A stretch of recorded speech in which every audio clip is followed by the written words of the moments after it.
Okay, welcome everybody to this book launch and discussion event. My name is Joakim Parslow. I'm the chair of the Center for Islamic and Middle East Studies within the Department of Cultural Studies and Oriental Languages at the University of Oslo, Norway. And I have with me today two distinguished authors. One is Thomas Hegghammer, who is a senior researcher at the Norwegian Defence Research Establishment right here in Oslo. And I also have with me from London, Abdullah Anas. So Thomas Hegghammer just published this massive tome of a book here. It's called The Caravan, Abdallah Azzam and the Rise of Global Jihad. As the title indicates, it is both a biography of Abdallah Azzam and also at the same time the story of his key role in the rise of jihad as a global movement. Abdullah Anas from London is joining us. His book came out last year in 2019. It is called To the Mountains, My Life in Jihad from Algeria to Afghanistan. And it narrates, among other things, his experiences as Abdallah Azzam's son-in-law. So I think we're in for some very interesting details here. I'm going to begin simply by asking these two authors to tell us a little bit about their books. What's new about them? Why should we read them? And what will we find if we read them? So perhaps we can start with you, Thomas. Sure. Thank you very much, Joakim, for this kind introduction, and thanks to you and the university for hosting this. It's a huge pleasure for me also to appear with Abdullah, whom I have known for some 15 years and who has helped me a lot with my book, The Caravan. And we've collaborated quite closely over the years, and we can perhaps talk more about that a bit later. So I come to this to the topic of the Afghan Arabs in the 1980s as an outsider, obviously. I'm too young to remember much of it, and I'm from the north of Norway. So I come to this from the outside as an academic and as an historian, first of all.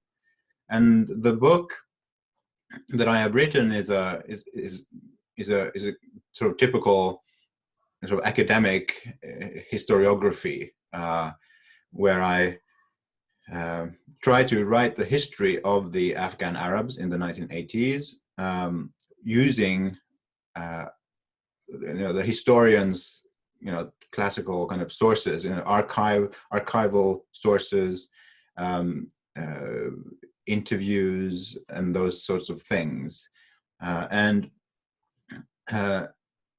I come to it, with an interest in sort of understanding the phenomenon, sort of academically, and I was going into this. I was, especially interested to understand how and why this phenomenon emerged, why the Afghan Arab phenomenon first appeared, because we kind of take it for granted now that this foreign fighter phenomenon exists, but it wasn't obvious then, because prior to the 1980s there hadn't really been any sort of major foreign fighter mobilizations in the Muslim world. There's a partial exception with the war in Palestine in 1948, but even that was much more limited. You only had volunteers from neighboring countries, whereas then in the 1980s, all of a sudden, you get thousands of people from literally all over the world, from Norway, from South Africa, from Australia, from California,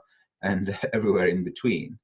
So it's a really extraordinary episode, and it's also one that has enormous consequences for subsequent decades, because as we know, many of the sort of international sort of jihadi groups of the 1990s and the 2000s, like Al-Qaeda and others, they all kind of go back to they all kind of originate in the 1980s. Many of the leaders in the 1990s and 2000s, they started their careers in the 1980s. So this is sort of the big bang in the history of transnational militant Islamism, and we were lacking a good explanation for why this happened and how it happened. So that's what I tried to do in my book, and I also. As you mentioned in your introduction, the book is also a biography of the kind of the key entrepreneur behind this mobilization, who was Abdallah Azzam, who, as many listeners will know, was a Palestinian and religious cleric who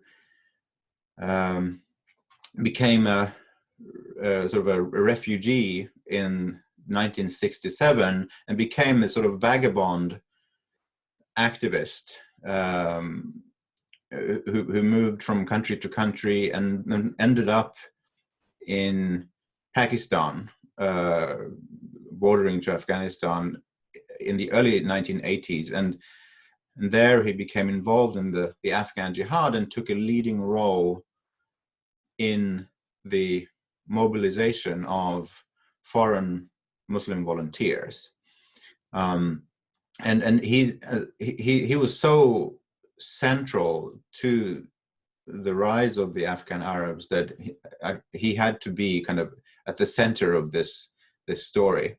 And then in the book, I also I kind of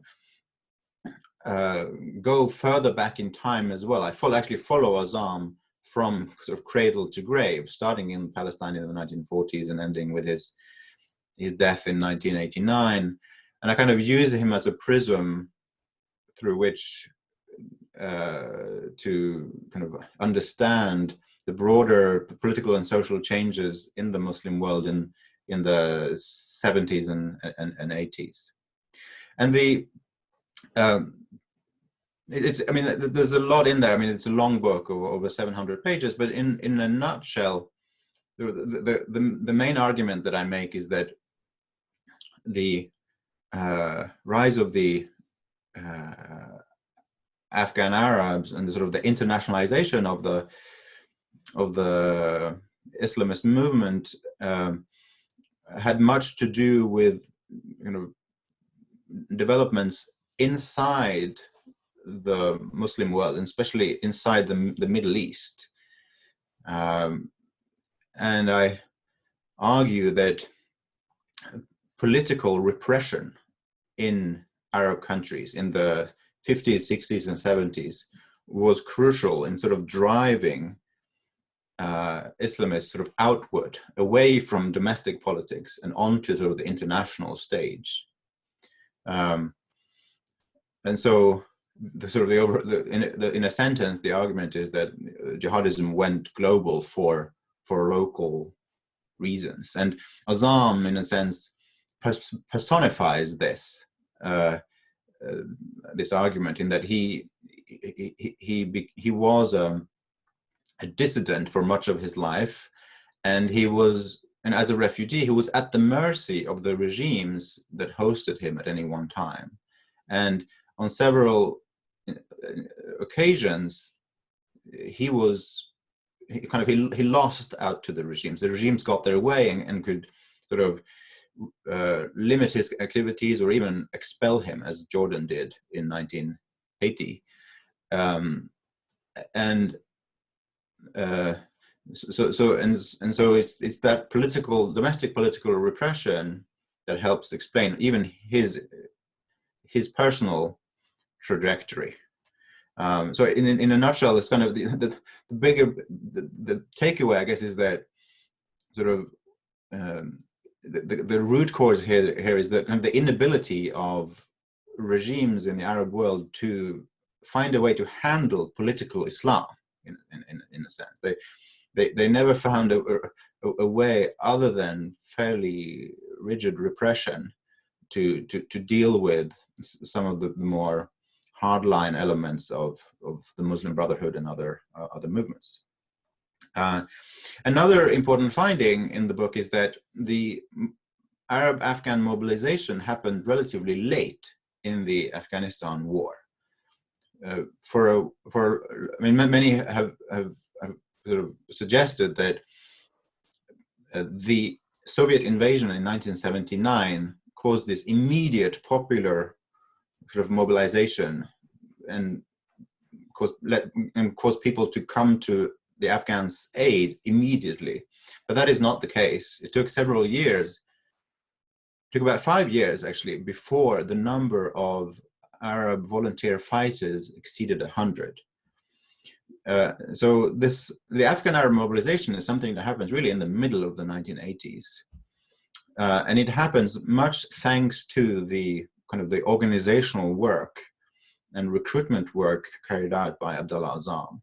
So it's kind of testimony to, you know, it kind of confirms a larger insight that we kind of already had from, you know, social sciences about how, you know, a grievance alone is rarely enough to produce activism and violence. You need, you know, something to operationalize the grievance, someone to organize things, to translate the grievance into hard kind of facts on the ground, and that is what Abdullah Azzam did. And the third insight is that I document sort of the problems that emerged inside this community in the late 1980s, and the various splits and tensions inside the community.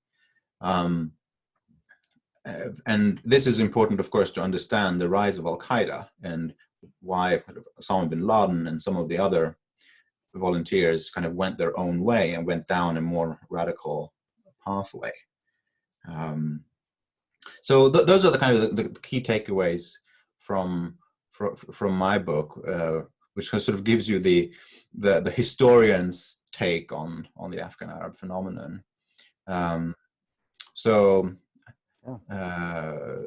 this sense, I think, you know, Abdullah's book and mine complement each other really well, because he has a, you know, first-hand experience from this war and can give an insider account of it. Yeah. So let's thank you for that. Let's move on to Abdullah Anas. Abdullah Anas, I don't have your book here with me, but perhaps you can show it to us. Could you tell us a little bit about your book, writing the book, and what is it about? Thank you so much for organizing this session or this meeting. Of course, the book, how to start, I don't know. It's a big book, and for a presentation of few minutes, how to brief it. What will we find if we read your book? What will we learn from it? Okay. You know, after the collapse of the communist regime in 1992, and then Afghanistan fall in the civil war after the Mujahideen occupied Kabul and Afghanistan. So we left Afghanistan. For me, and I can confirm, more than 98% of the Arabs, non-Afghan fighters, left Afghanistan. Even Osama bin Laden, he left to Sudan because, very simple, this is not anymore of a legitimate war. This is a civil war. So we left Afghanistan forever with the wound in the heart that we did not achieve what we fought for. We fought to see a good country, good Islamic state, strong state, but unfortunately the opposite took place. Civil war, people living in a miserable life. I'm not here to blame this side or that side. I mentioned this in some details in my book. But day by day, year by year, this journey was not finished. I thought maybe, especially for my case, I switch straight to my country, to Algeria, because in that time, if you remember, the first experience of democratic transition took place in Algeria, where the FIS, the Islamic Front of Salvation, took the majority, and then the military coup took place, and they canceled the election, illegalized the political party, put in the jail all the leaders, and then Algeria. So I was from Afghanistan. I became in the political committee council in my political party in Algeria, but not inside Algeria, outside of Algeria. But the impact or the influence of al-Jihad al-Afghani, Afghani Jihad, in that time, if you remember, it was among the Ummah, the first issue was the Jihad of Afghanistan. Jihad of Afghanistan was even before the Intifada of 87, which is led to establish Hamas, and before even the coup of Hassan Turabi in 89 in Sudan, and even before the influence of the FIS in Algeria. If you go back to that period, to that era, the only hope or in the only issue was mobilizing the Muslim world was the Jihad of Afghanistan. So the Jihad of Afghanistan was, what can I say, the star of the issues in the Muslim world, not only in the Muslim world, even in the world, yeah, in the level of the world. So that's day by day shows how important that journey I took in Afghanistan, and how important those people coming day by day important in the memory of the history, in the memory of the new generations, politicians, journalists, academics, Islamists, non-Islamists. So that day coming, that journey, that jihad, those people who fought in Afghanistan, Afghans and non-Afghans, by the passing time, this story, this issue becoming more important in the world. So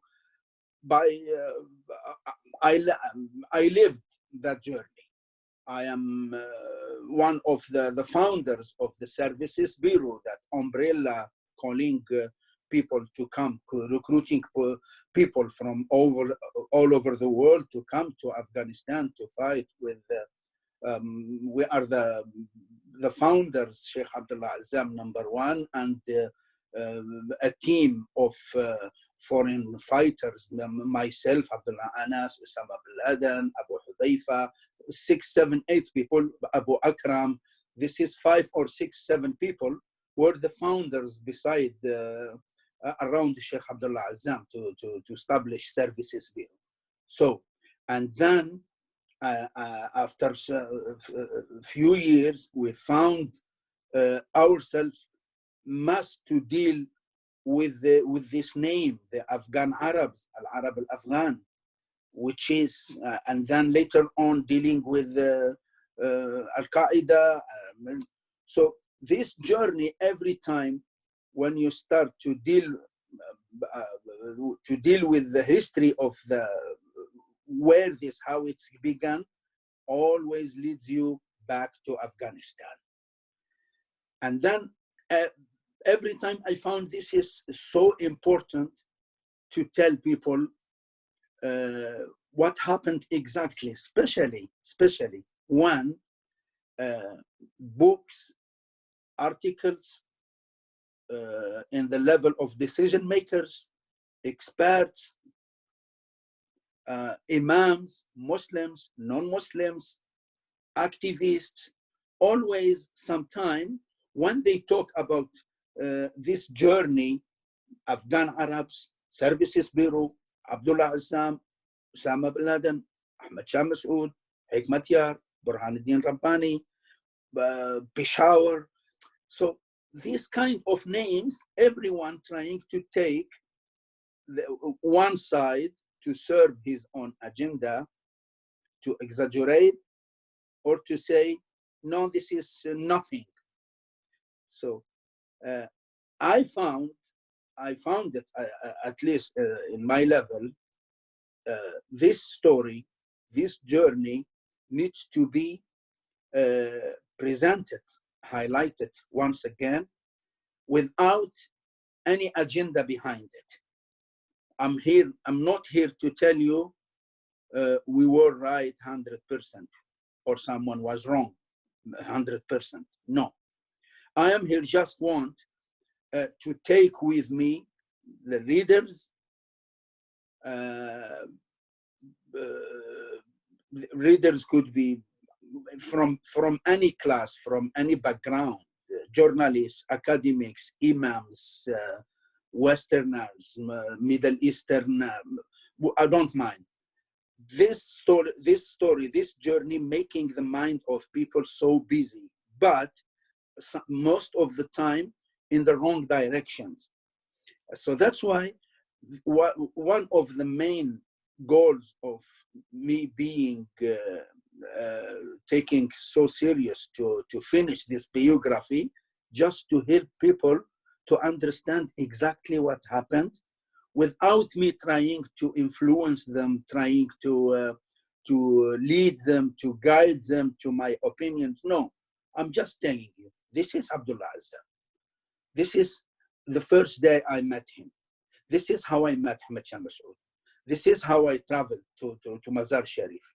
And then you can, this is Peshawar, this is Services Bureau, this is Jalaluddin Haqqani, this is, I don't know, training camps, Sada or Khaldan, our training camps. This is how I witnessed the fight with Ahmed Shah Massoud against the Soviet. How just a journey trying to say what I witnessed.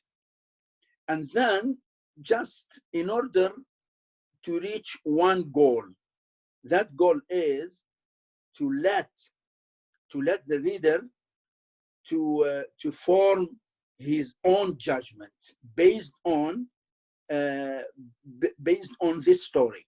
I'm telling you, you can double check it and see maybe this is not true, this is exaggerated, this is wrong, whatever. This is, you can check it, because now it's everything to double check. The internet is there, the Google is there, so it's very easy to double check. So that's why at the end of my book, I want to tell the readers to stop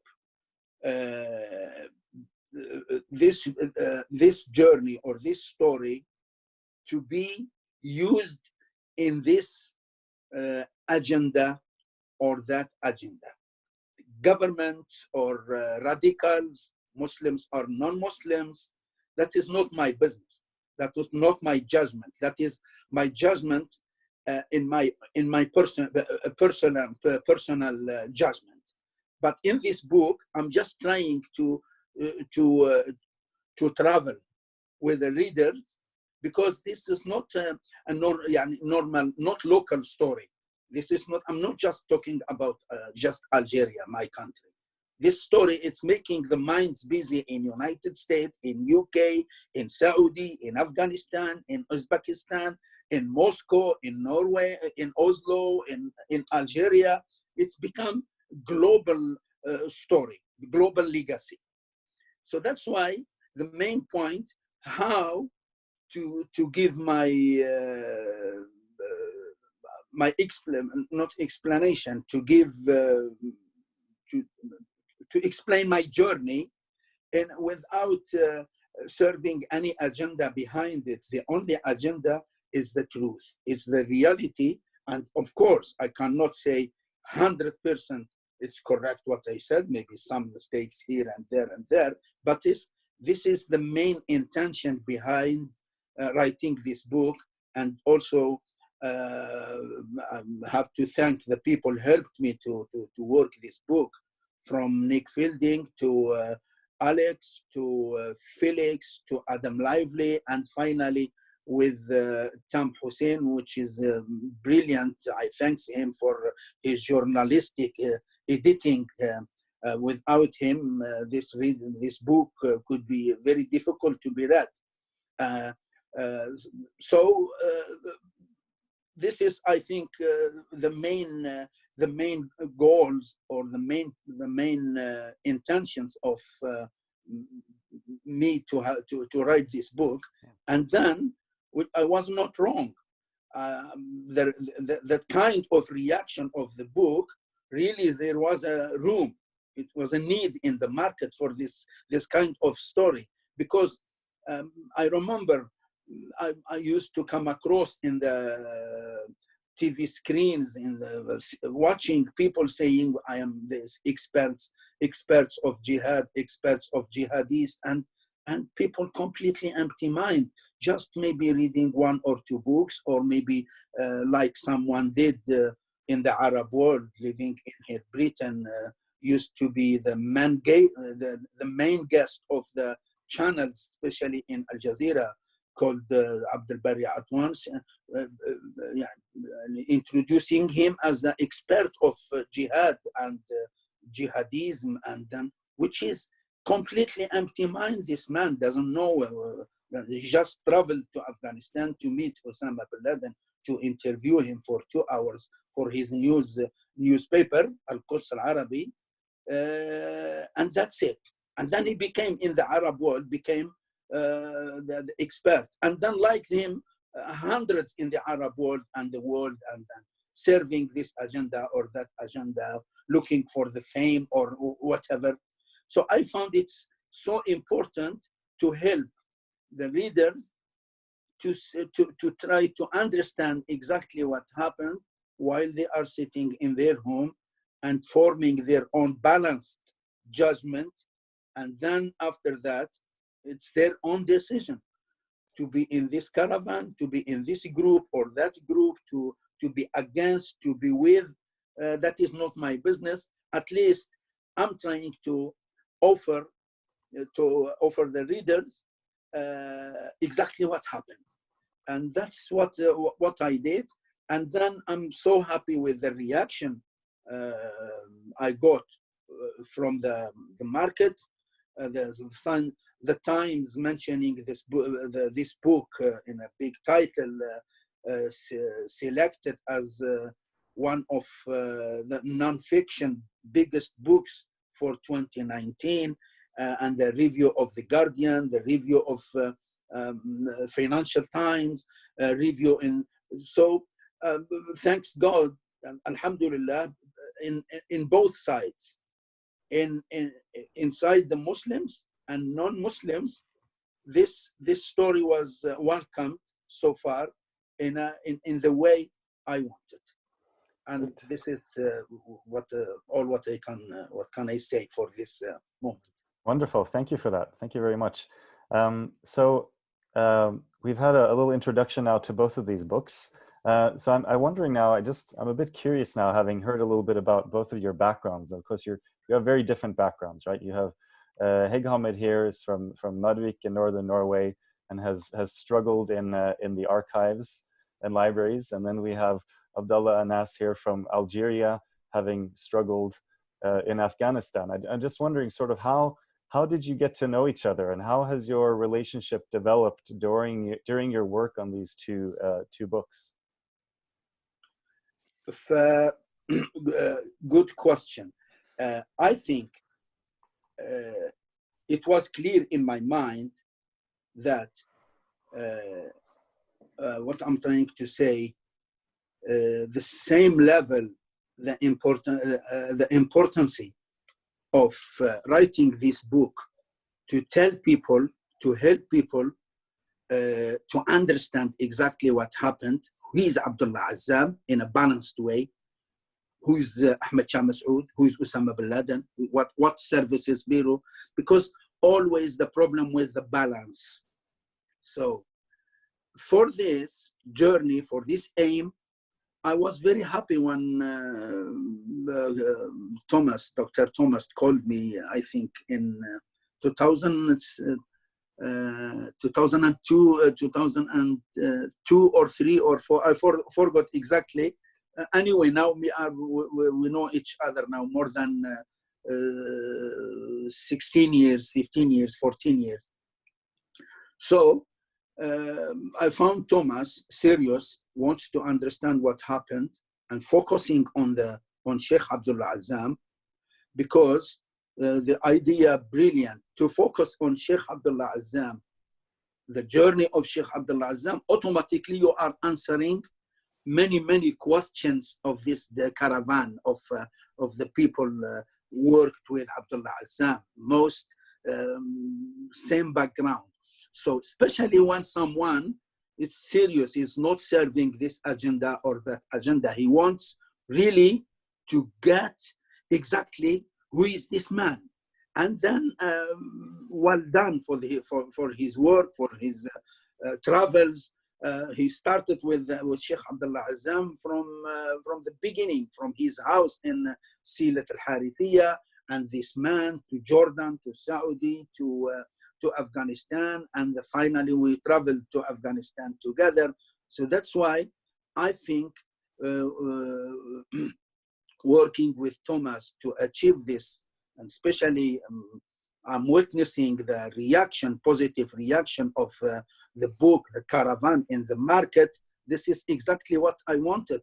And the family also, the family of Sheikh Abdullah Azzam, this is exactly what they wanted, because they are not seeking to show Abdullah Azzam was the hero of the world. At the same time, Abdullah Azzam is not some people trying to show that Abdullah Azzam was, I don't know, godfather of terrorism or Al-Qaeda or Osama bin Laden. When you read The Caravan, when you read what Thomas did, and then you get that Abdullah Azzam, this is Abdullah Azzam without any pollution, without vanishing, without, this is Abdullah Azzam. So that's why I think it's completely fruitful to and not only Thomas.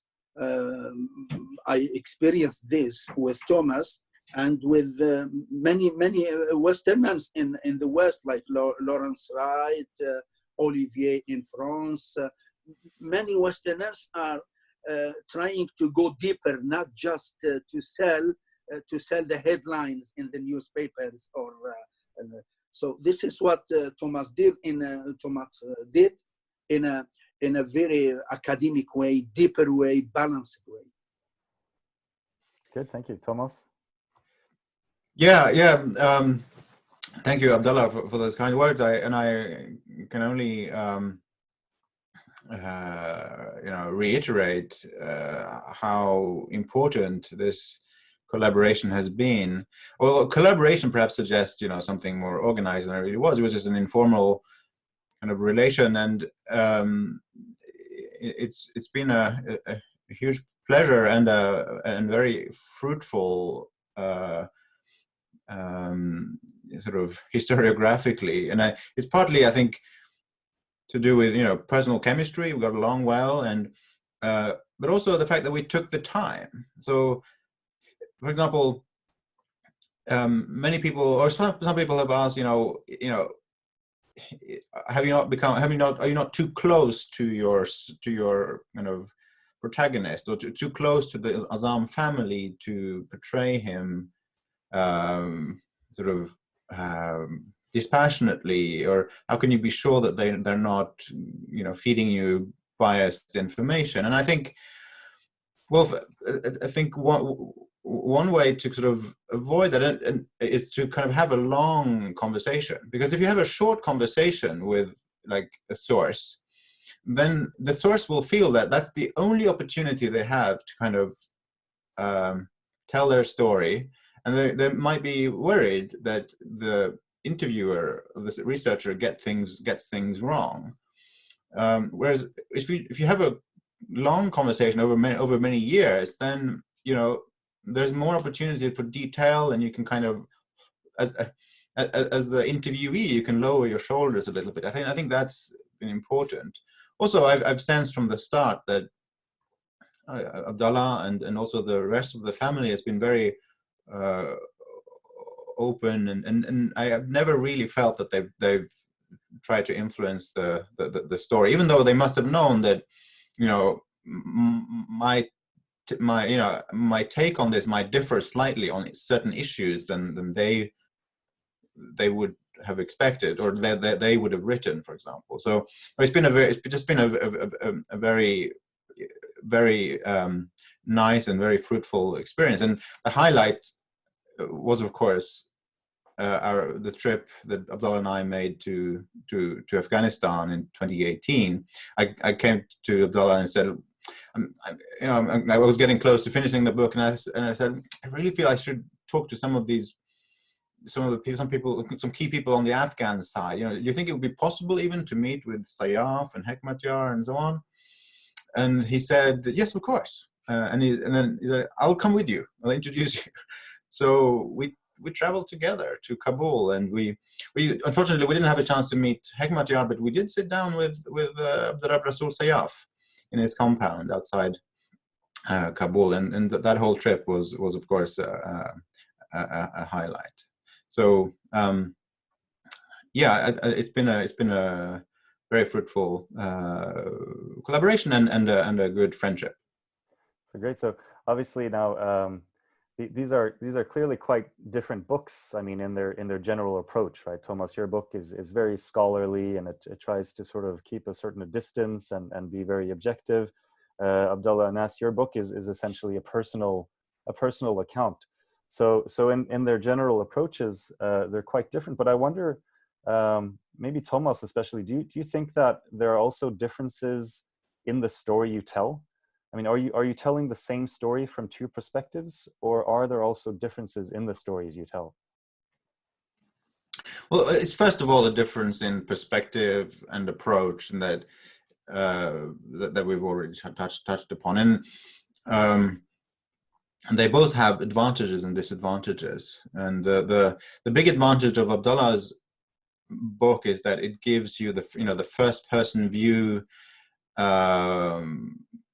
That's, I think, as a reader, it's much more compelling to read. It's kind of easier to identify yourself with it. It's sort of you kind of, it's like kind of watching a film, really, reading Abdullah's book, which is it's told really well, and it has so many interesting elements. And I would actually recommend that people read his book first, to get that sort of first person dive into the experience, and then perhaps look at my book, which gives you sort of the background story, as it were.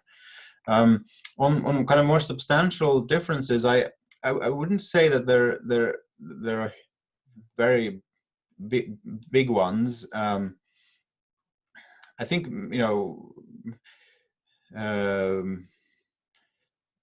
I mean, there may be some minor issues where that are things like the way we kind of would discuss the question of who killed Abdallah Azzam. We might have we might approach that discussion slightly differently, even though I don't think we fundamentally disagree about who the key candidates are and so on.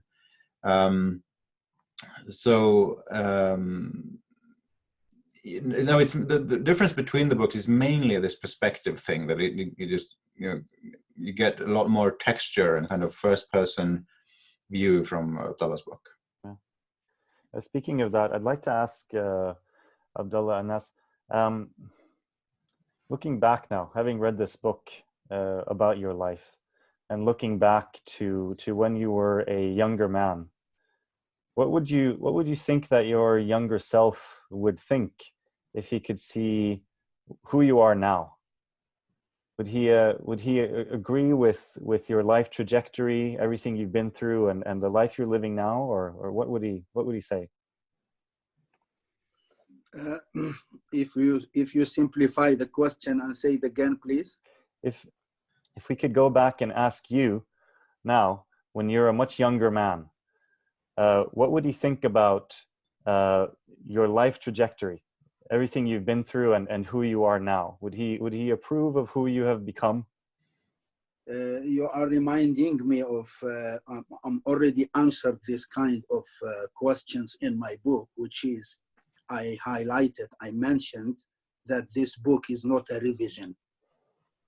This is why I mentioned this, because I saw many books in the last 5, 10 years, 15 years in the Arab world, in the Muslim world, the books so-called the revisions based on like what the Egyptian Jama'ah Islamiyah did, and some jihad group Egyptian did, and some in many places in Muslim world, some groups wrote books and they call it the al-muraja'at, revision.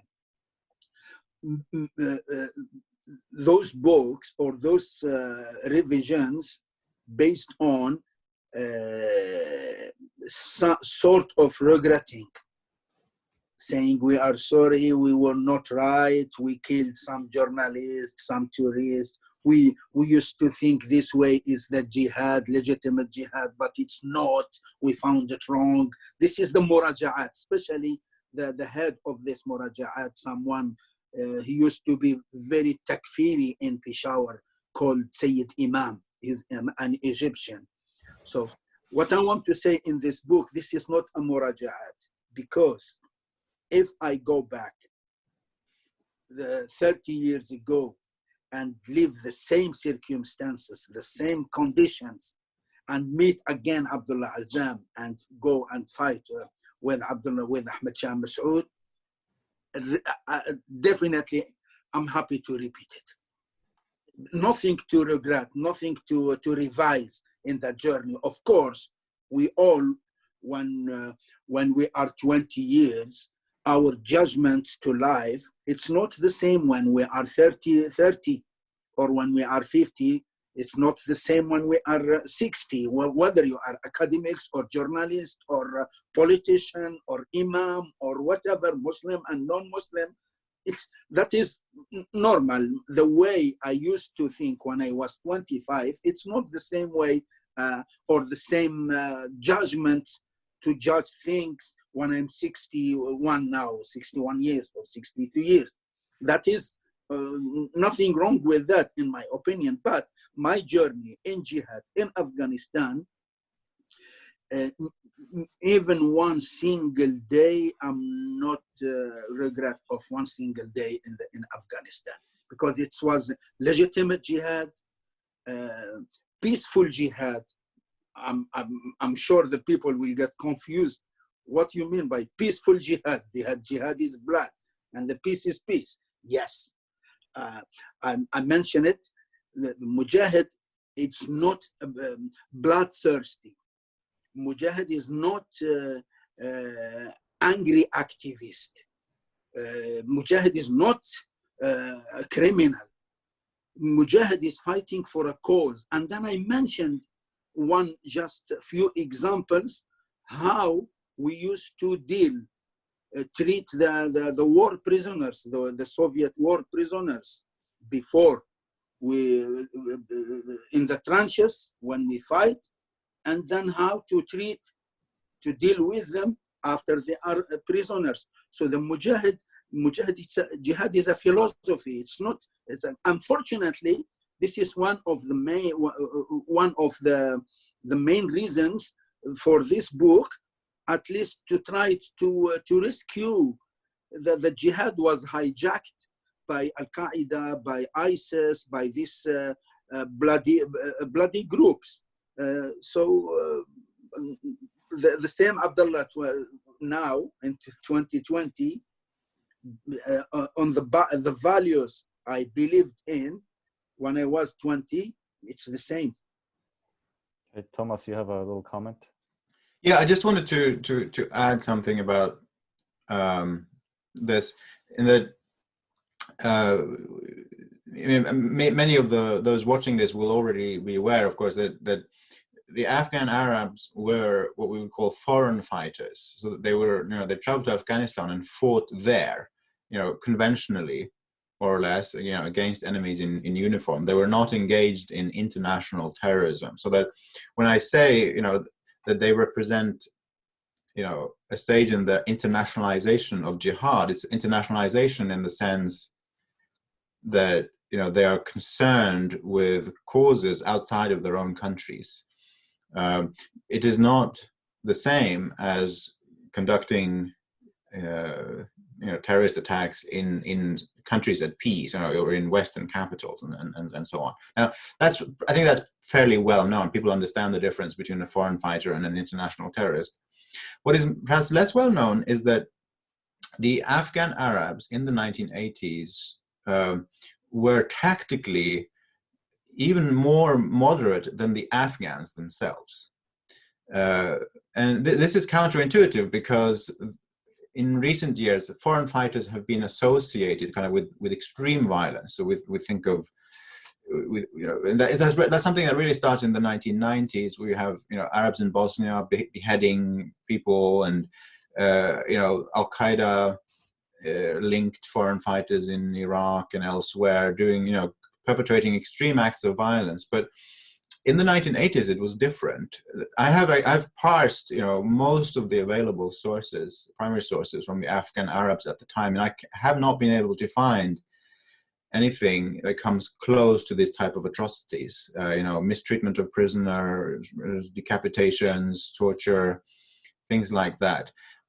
However, on the Afghan side, there's quite a bit of that, actually. Now, it doesn't apply to all the Afghans. The Mujahideen were a big force, but you do have cases, for example, of bomb attacks in Kabul against civilian targets that many people would classify as terrorism.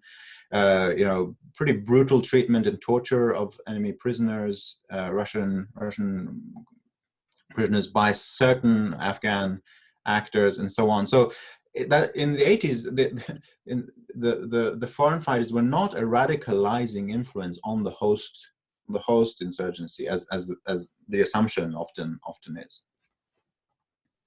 Yeah, that's very interesting. We actually received quite a few questions before this event via Twitter.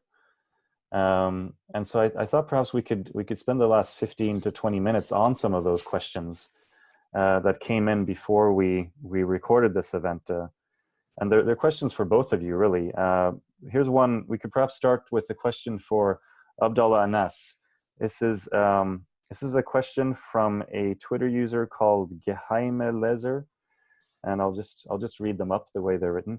The question is: when moving through Afghanistan in a small group, on foot, as described in the book, how did you find water and food, and where did you sleep? Yeah, I mentioned this kind of suffer of the caravans of the Afghan Mujahideen inside Afghanistan. I remember, because I did this journey during the 6, 7, 8 years I spent in Afghanistan, between the north of Afghanistan to Peshawar, to Pakistan. I did this journey at least twice a year, which is every time took 1 month going, 1 month coming. And then, of course, with the caravans of the Mujahideen, the Afghan Mujahideen, I remember the first trip to Mazar-e-Sharif took 40 days. And then really was a huge struggle for the Mujahideen, where to sleep, what to eat, especially when I was surprised when passing the villages, and then you see completely demolished. Everything was destroyed, the agriculture destroyed. So it's not that comfortable trip. And then sometime you stay 10 hours, 15 hours, eat nothing, just wait to come across with a small village. And then the people of the village so poor, no food, nothing, themselves struggling of starvation. But even though they used to respect the caravans of the Mujahideen, and then they start bringing every family, father coming, bringing one piece of bread, and then tea, of course, with no sugar. It was not that comfortable life, not only for the caravans of the Mujahideen, even for the Afghani people. It was a huge suffer. The economic was destroyed, the unemployment. So Afghani people, they really were suffering inside Afghanistan, and when they were immigrant in Peshawar and the other countries. And this is to prove how these people are brave, how these people are loyal to their country, to the unity, to sovereignty, to Islam. So we learned a lot from the Afghans through those journeys inside and outside of Afghanistan. Great, thank you. Next question here. This is again a question for Abdullah Anas from a Twitter user named Wipeit. The question is, did the Shaykh used to share his dreams? Do you recall any instances where a dream influenced his decisions? The dreams, I don't remember the dreams, but maybe something called similar to the dreams. But Sheikh used to talk so much about his book, Ayatul Rahman fi Jihad al-Afghan, the miracles of Allah in the Jihad of Afghanistan. Of course, that book, some people used to laugh when they read it, when Sheikh Abdullah Azzam mentioned some stories that maybe a group of Afghans in Gardiz or in Hurst, they took just small stones and throw it on the tongues, and the tongues would burn. So some people used to not to believe in this kind of miracles. And so I don't remember the dreams of Sheikh Abdullah. I don't remember that his decisions based on the dreams. Great. Okay, so here's a question for both of you that you could perhaps answer from each of your perspectives. From a Twitter user, ERSA Malik. Was Abdullah Azzam, rahimullah, thinking about launching jihad in Kashmir? Was any negotiation going on with any group or individual about this jihad in Kashmir? Thomas, would you perhaps like to start? Yeah, just very quickly. I have not found many references to this in Azzam's writings. He mentions Kashmir when he lists places in the Muslim world where Muslims are suffering and where kind of there's a need for other Muslims to help. But I haven't seen any places where he elaborates on this and identifies Kashmir as a kind of an area to focus on. No. And Abdullah Anas, do you have any? Me too. I confirm this. The issue of Kashmir was not. It was not there in our circles in Services Bureau and Sheikh Abdullah Azzam. Just I remember because we were 100% busy of the jihad against Soviets inside Afghanistan. But after the assassination of Sheikh Abdullah Azzam, I remember a small group led by someone called Masoud Asghar or something. Someone used to come to Services Bureau to seek for help. So this is what I remember. And when I met him, he said, we are trying to what can I say, trying to give training to our fighters for what he said, for Kashmir. But so far that time we didn't have this. Yes, we know there is a struggle like Somalia, like Chechnya, like these places all over the Muslim world. There is a place called Chechnya from two sides, the sides of India and the side of Pakistan. They are struggling, they want their freedom, this and that, but not active there to try to do something. It's much more, it's a Pakistani case. It's a case controlled by the army of Pakistan than anyone else. Great, thank you. So looking forward a little bit here, and perhaps speculating a little bit, here's a question from Ahmet Yusuf Özdemir. The question is if Azzam had not been assassinated, do you have any supposition on where he would have gone? Maybe he would have returned to Jordan and helped Hamas in Palestine? Question. This question for me? That's for both of you. Yes, you can begin. Well, hard to answer this kind of questions because only Allah knows the future. Maybe could.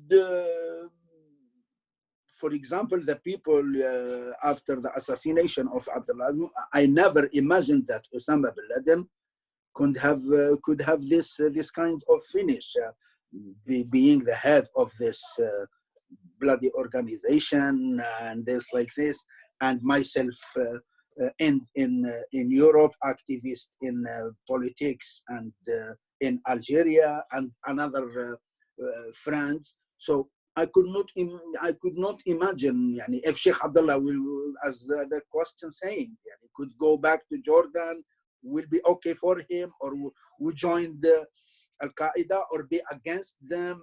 I don't know. This is really, I cannot answer this. Only Allah knows. Or perhaps Thomas would like to try, nevertheless. Good.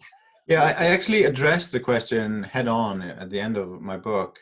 And the bottom line is the same, that we can't really know, and we can't really know because people can change opinions. And I'm sure that if you took the Abdullah Azzam of 1989, for example, and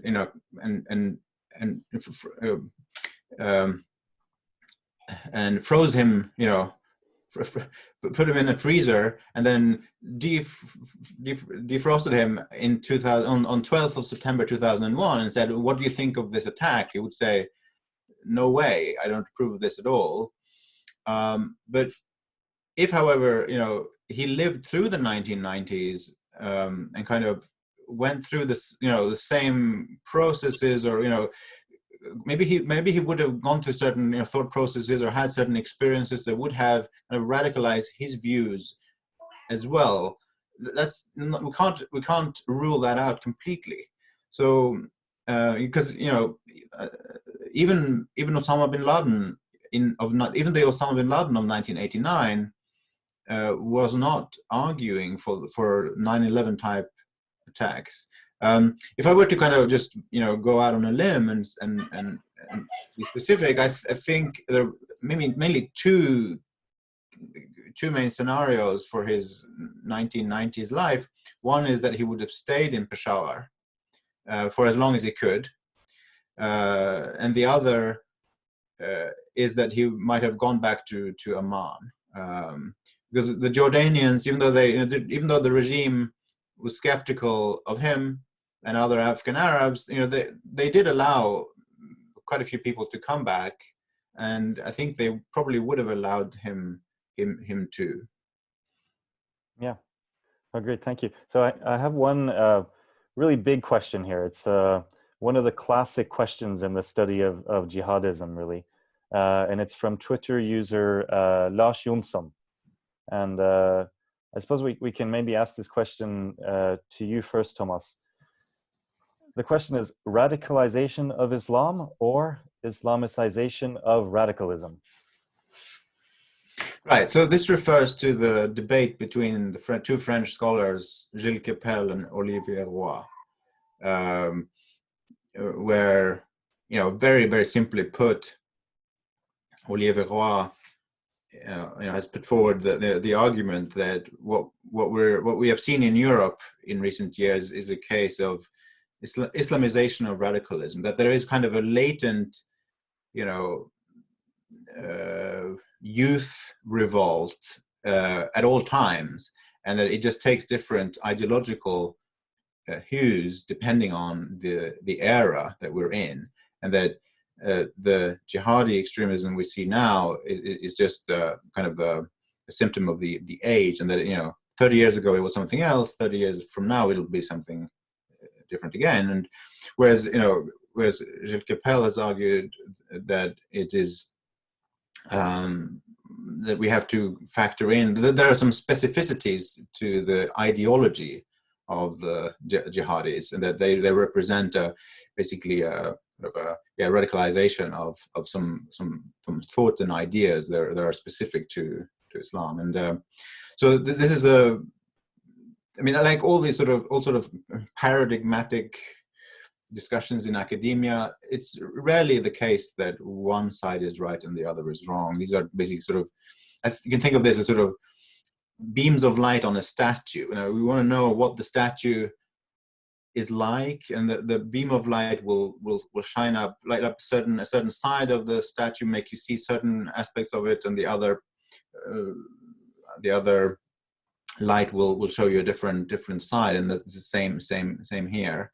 I think both of them have important insight. There is, you know, Roy is right in pointing out that there is an element of, you know, big element of kind of disenfranchisement, culture, a counterculture aspect to jihadism, especially in Europe.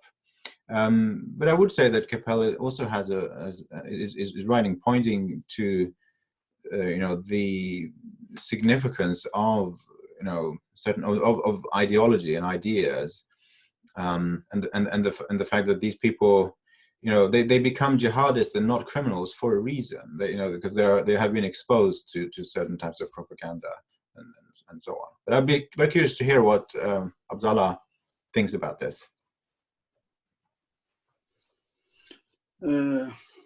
Really, as you mentioned, Thomas,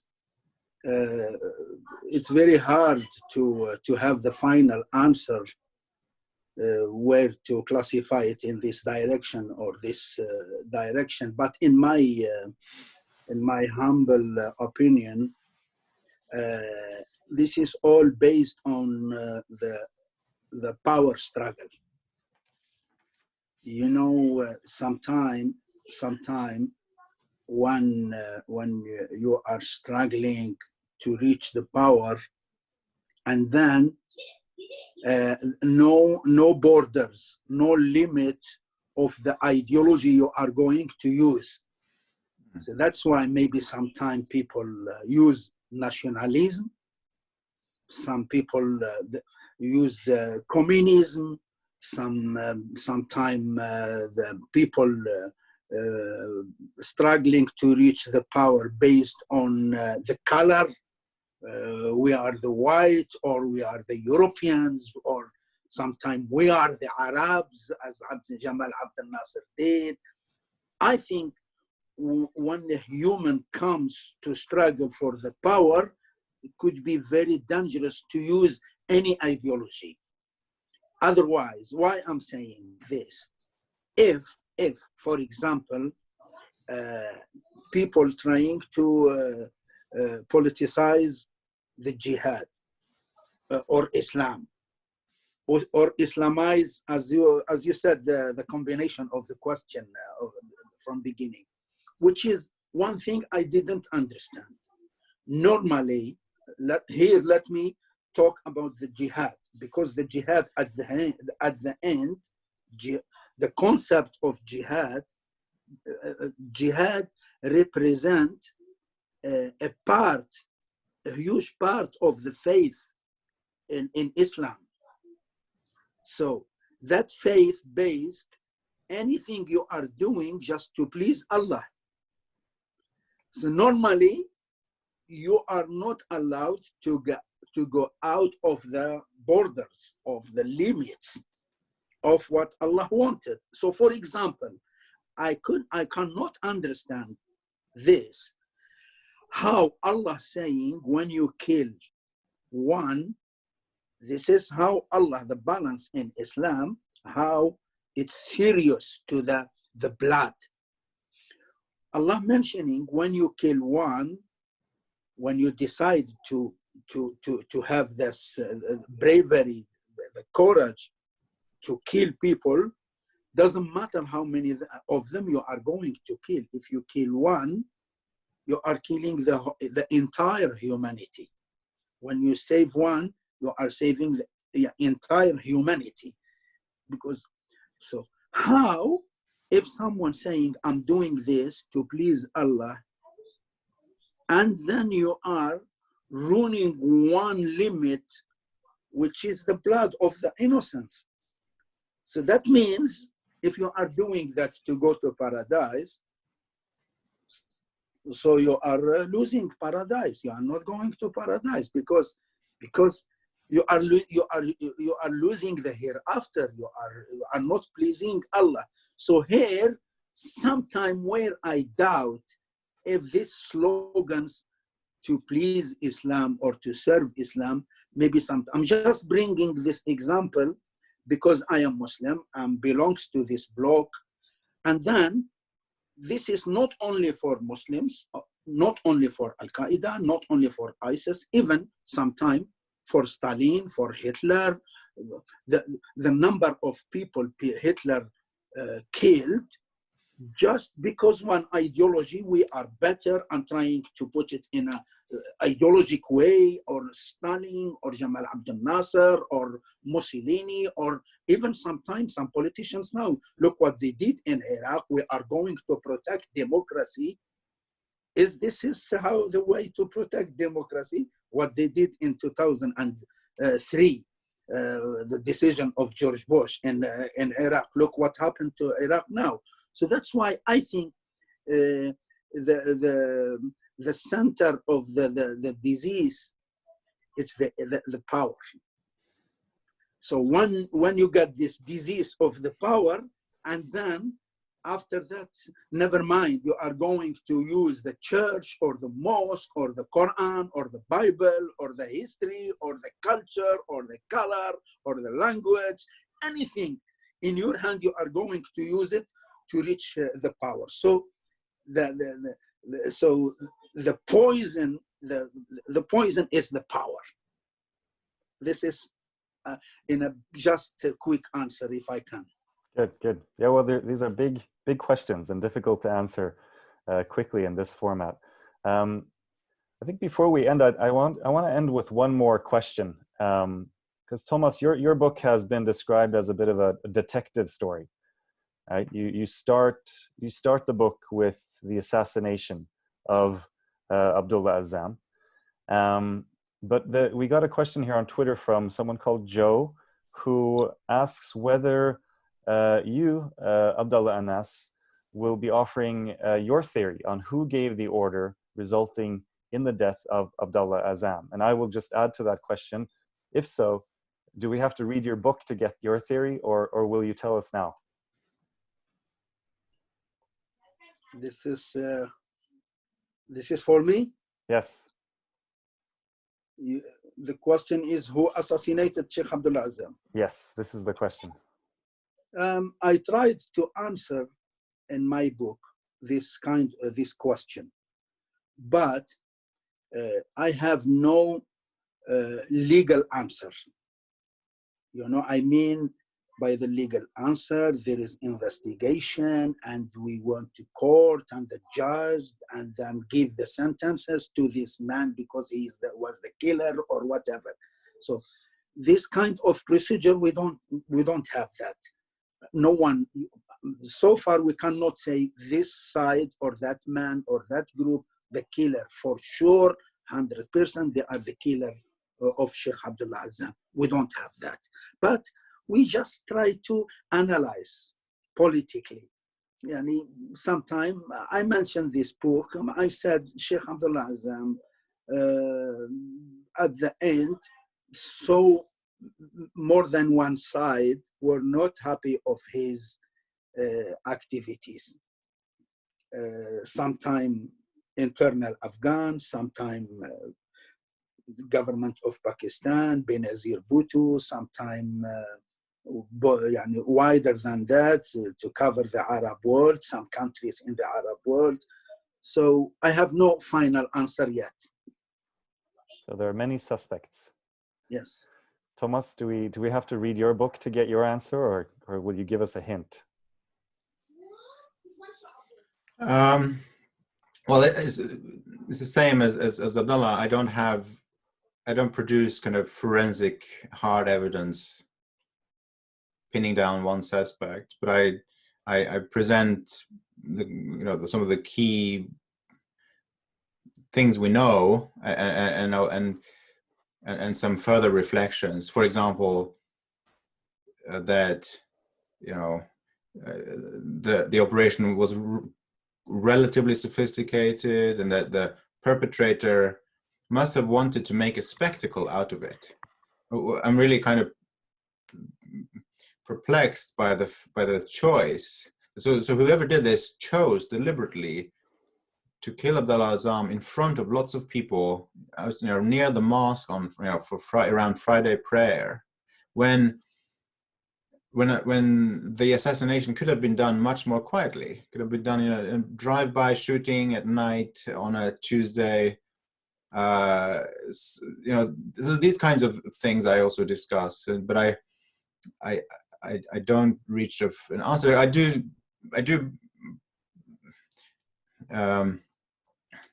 highlight a main suspect, but I won't reveal that here. But read the book and you'll find out. Great. We will do that. So that it looks like our time is up now.